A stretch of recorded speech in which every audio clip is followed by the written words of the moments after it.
अस्सलामुअलैकुम एवरीवन। सो आप सभी को मेरी और मेरी फैमिली की तरफ से बहुत बहुत रमज़ान मुबारक। सो फाइनली अल्लाह का शुक्र है कि हम सबको ये महीना नसीब हुआ जो इतनी रहमतों वाला है, बरकतों वाला है, इतना खूबसूरत है। हमारे नबी सल्लल्लाहु अलैहि वसल्लम ने फरमाया कि अगर मेरी उम्मत को ये पता चल जाता कि रमज़ान क्या चीज़ है तो वो ये ख्वाहिश करते कि सारा साल ही रमज़ान हो। सुभान अल्लाह। सो ये पहला अशरा है जो रहमत है, दूसरा मग़फ़िरत और तीसरा आग से आज़ादी। तो हमें क्या करना है, हमें ये कोशिश करनी है कि ये वाले जो रमज़ान है ये हमारी ज़िंदगी के बेहतरीन रमज़ान हो, बिकॉज वी डोंट नो कि हमें अगले साल रमज़ान नसीब होते हैं या नहीं होते हैं। So the first thing I want to say is that make the most of this month. Please ज़्यादा से ज़्यादा इबादत करें, इसका एक एक पल, एक एक दिन वेस्ट ना जाने दें। इसमें ज़्यादा से ज़्यादा कुरान पढ़ें, बिकॉज़ कुरान हमें इसी मंथ मिला, अल्लाह की तरफ से गाइडेंस मिली। तो जितना हो सके कुरान पढ़ें एंड कोशिश करें कि उसको मीनिंग के साथ पढ़ें। ये जानने की कोशिश करें कि अल्लाह ताला ने हमसे कुरान में क्या कहा है और हमें ज़िंदगी कैसे गुजारनी है। प्लीज़ ज़्यादा से ज़्यादा नेकियां करें, अपने हर एक फ़र्ज़ को अदा करें, अपनी नफिल इबादत में इजाफ़ा करें, क्योंकि ये महीना एक ख़जाना है। हम इसकी बरकतों को जितना चाहें उतना लूट लें। ये अल्लाह की तरफ से एक गिफ्ट है, तो हमें इसकी कदर करनी है और खूब खूब इबादत करनी है। एंड येस, इस महीने जन्नत के दरवाजे खोल दिए जाते हैं और जहन्नुम के दरवाजे बंद कर दिए जाते हैं और जो शैतान है वो भी कैद कर दिए जाते हैं। इसका मतलब ये कि फिर हम जो भी अब गलत कुछ करेंगे तो वो हमारे नफ्स की खुद की गलतियाँ होंगी, वो हम शैतान को ब्लेम नहीं कर सकते क्योंकि वो तो कैद है। तो हमें ये देखना है कि हमारे अंदर ऐसी क्या बुराइयां हैं जो हमें इस महीने अब बिल्कुल ख़त्म करनी है। एंड वन मोर थिंग, कि हमें पॉज नहीं करना है सिर्फ इस महीने के लिए, हमें परमानेंटली उन चीज़ों को, उन बुराइयों को अपनी ज़िंदगी से निकालना ही निकालना है, क्योंकि ये इतना अच्छा मौका है। अल्लाह तो हमें हर वक्त मौका देता है कि हम अपनी ज़िंदगी को एक बेहतरीन मोड़ दें और बदलें खुद को, राइट। बट ये रमज़ान उनमें से एक बेहतरीन मौका है, एक चांस है कि यस, अब हम अपनी ज़िंदगियों को संवार सकते हैं, खूबसूरत बना सकते हैं, अपने गुनाहों को जला सकते हैं, बिल्कुल ख़त्म कर सकते हैं और ऐसी नई ज़िंदगी शुरू कर सकते हैं जैसे हम अभी पैदा हुए हो। सो प्लीज़ अपने गुनाहों की तौबा करें और देखें कि आप में ऐसी क्या कमियां हैं जो आपको इस रमज़ान के बाद भी वो बुराइयां नहीं करनी है और ऐसे ही ज़िंदगी गुजारनी है जैसे आपने इस रमज़ान में गुजारी। और एक गलती जो शायद हम सभी कर जाते हैं वो ये कि ये सब्र का महीना है और सब्र का बदला क्या है? जन्नत है।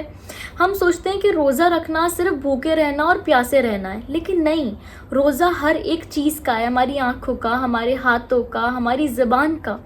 हमें तकवा इख्तियार करना है, वो हर एक चीज़ छोड़नी है जो अल्लाह ताला ने मना करी है, तभी हम अल्लाह ताला से वो कनेक्शन बना सकते हैं। अल्लाह को हमारी से भूख और प्यास थोड़ी चाहिए। हो सकता है ऐसी सिचुएशन आए कि आपको रोज़े में बहुत गुस्सा आए या आपकी किसी से लड़ाई हो जाए, आप बहुत फ्रस्ट्रेट हो जाएं, लेकिन यही तो मज़ा है, यही तो सब्र करना है, इसी के बदले तो जन्नत है। हो सकता है आपके लिए रोज़ा गर्मी का थोड़ा सा मुश्किल हो, लेकिन प्लीज़ सब्र करें, किसी से ना लड़ें। और अगर कोई आपसे लड़े भी तो आपको क्या कहना है कि नहीं, मेरा रोज़ा है, तब आपके रोज़े का मज़ा है। एंड ये महीना लोगों के साथ खैर करने का है, लोगों के साथ मोहब्बत करने का है, मोहब्बत बांटने का है। तो प्लीज़ उम्मत बन के रहें जैसे हमारे नबी ने सिखाया, क्योंकि ये महीना बहुत कीमती है। इसमें कुछ भी ऐसा ना करें कि किसी को भी आपकी वजह से तकलीफ़ हो या किसी का भी दिल दुखे। सबसे मोहब्बत करें और मोहब्बत के साथ रहें और इस महीने का जो मज़ा है, असल सब्र, उसको एंजॉय करें। और सबसे इम्पॉर्टेंट बात तो ये है कि जो शख्स भी किसी को इफ्तार कराएगा तो उसके सारे गुनाह माफ़ हो जाएंगे और ये चीज़ उसके लिए आग से खलासी मतलब आज़ादी का सबब भी बनेगी। तो सहाबा ने अर्ज़ किया कि या रसूल अल्लाह, हर शख्स तो इतनी सआदत नहीं रखता कि वो किसी को इफ्तार कराए। तो रसूलुल्लाह सल्लल्लाहु अलैहि वसल्लम ने फरमाया कि ये चीज़ पेट भर खिलाने से ही ज़रूरी नहीं है कि आप किसी को पेट भर के ही खिलाएं।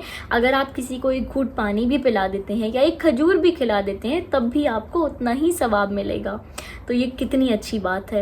एंड वन थिंग, कि अगर कोई शख्स किसी रोज़ेदार को पानी पिलाता है तो अल्लाह ताला क़यामत के दिन उसको अपने हौज़े कौसर से ऐसा पानी पिलाएंगे कि जन्नत में दाखिल होने तक उसको प्यास नहीं लगेगी। सुभान अल्लाह, ये कितनी कीमती और खुश नसीबी की बात है। तो हमें भी तो ये खुश नसीबी हासिल करनी है ना।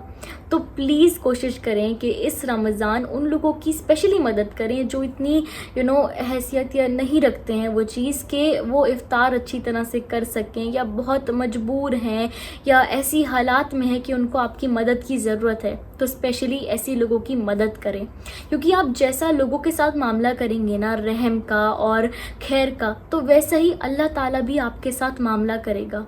आप लोगों के लिए आसानियाँ पैदा करेंगे तो अल्लाह ताला आपके लिए आसानियाँ पैदा करेगा। तो प्लीज़ लोगों में मोहब्बत बांटें, मोहब्बत से रहें और सबके साथ खैर का मामला करें।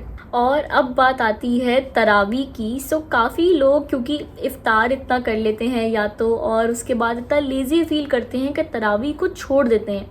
लेकिन क्या आप ये जानते हैं कि तरावी पढ़ने से और तरावी के हर एक सजदे पे आपको 1500 नेकियां मिलती हैं।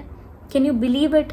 और हर एक सजदे पे एक ऐसा घर बनाया जाता है आपके लिए जन्नत में जिसके 60,000 सोने चांदी के दरवाजे होंगे। तो ये कितनी अच्छी बात है और कितनी खुशनसीबी की बात है।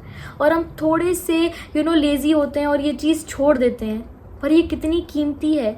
और एक यही तो महीना है जिसमें हम ये नमाज पढ़ के इतनी सारी नेकियां कमा सकते हैं।